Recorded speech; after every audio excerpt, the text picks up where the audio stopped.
Did you know that many people think they have a budget, but when you ask them, they can't actually explain where their money goes? If that sounds a little too familiar, then zero-based budgeting might be the clearest, most effective system you'll ever try. In this video, we're going to break down zero-based budgeting in the simplest way possible.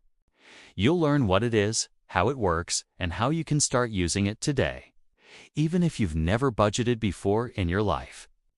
By the end, you'll have a practical method to take control of your money with total confidence. So, what exactly is zero-based budgeting, or ZBB? It's a method where you give every single dollar a job. Instead of just guessing where your money goes or tracking it loosely, you plan where every part of your income will be spent before the month even begins. The goal is simple. At the end of the month, your income minus all your expenses should equal zero. Now, this does not mean your bank account hits zero. That's a common misconception. It just means that all of your money has been assigned a purpose. Nothing is left floating around without a plan. Here's a simple way to picture it. Imagine your income is a big pile of cash, and you have a bunch of small envelopes. You put some cash in an envelope labeled rent. You put some more in an envelope for food. Then another for savings, and even one for fun. The key is that no cash is left unassigned on the table. Every single dollar goes into an envelope with a clear label. You see, most people don't struggle financially because they earn too little. They struggle because their money has no plan. It just kind of disappears. Zero-based budgeting fixes that fundamental problem by giving your money clear direction and purpose from day one. Okay, let's break this method down into simple, visual steps. First, step 1 is to start with your monthly income. Let's say you bring home $2,000 each month after taxes. That's your starting point. This is the total amount of money you're going to assign to your envelopes. Next, step 2 is to list your fixed expenses. These are the bills that don't change much from month to month. For example, your rent might be $800. Utilities could be around $100. Your internet is $40, okay? And your phone bill is $30. If we add all that up, you've assigned $970 so far. Now for step 3. List your variable expenses. These are the costs that can change each month. Let's budget $250 for groceries. Maybe you spend about $80 on transport. You decide to set aside $100 for eating out and another $70 for personal needs like toiletries. This adds up to $500. So, your fixed expenses were $970, and your variable expenses are $500. Your total assigned amount is now $1,470. Let's move to step 4. Add your savings and financial goals. This is crucial. Don't treat savings as an afterthought. Maybe you want to save $300 this month. This brings us to step 5. Assign the remaining amount.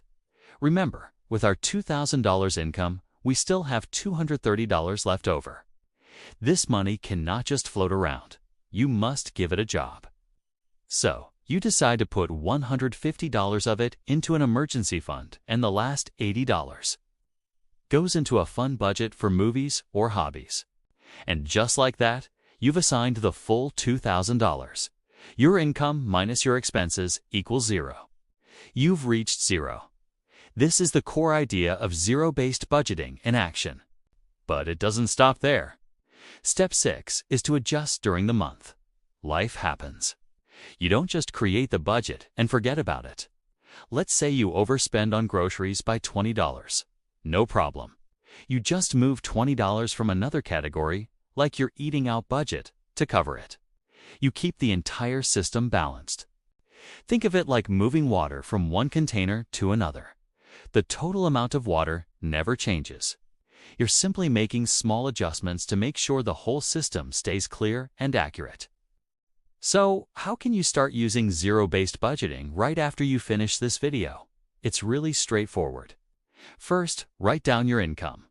Use your actual take-home pay, not your salary before taxes and other deductions. This is the real amount you have to work with. Second, create simple categories. Don't overcomplicate it. Start with the basics: housing, food, transport, savings, emergency fund, fun, and any debt payments. You can always get more detailed later. Third, assign every single dollar. Give all your money jobs. Even if it's something small like $10 for ice cream this month, the clearer and more specific you are, the better the system works. Fourth, track as you spend. Use a simple notebook, a spreadsheet, or a budgeting app. Every time you buy something, take 30 seconds to log it in the correct category. This is what keeps you on track. Fifth, adjust when needed. If you overspend in one category, just shift money from another. There's no guilt or failure involved. It's just a matter of balancing the books. Sixth, review everything at the end of the month. Ask yourself some simple questions. What worked? What didn't? What category needs more money next month? Zero-based budgeting is a skill that improves over time. It gets easier and more intuitive every single month you do it. And finally, you repeat the whole process for the next month. Your life changes, and so should your budget. Treat every month as a fresh start and a new opportunity to tell your money where to go. So, to summarize, zero-based budgeting is simple. You give every dollar a job. You plan your spending before the month begins. You adjust as you go. And you review at the end of the month. It's a powerful system that brings clarity, control, and confidence to your finances. If this video helped you understand zero-based budgeting, feel free to give it a like or subscribe. There's no pressure, but it really helps the channel grow. And if you want more simple money guides, you can check out the next video right here on the screen. Thanks for watching.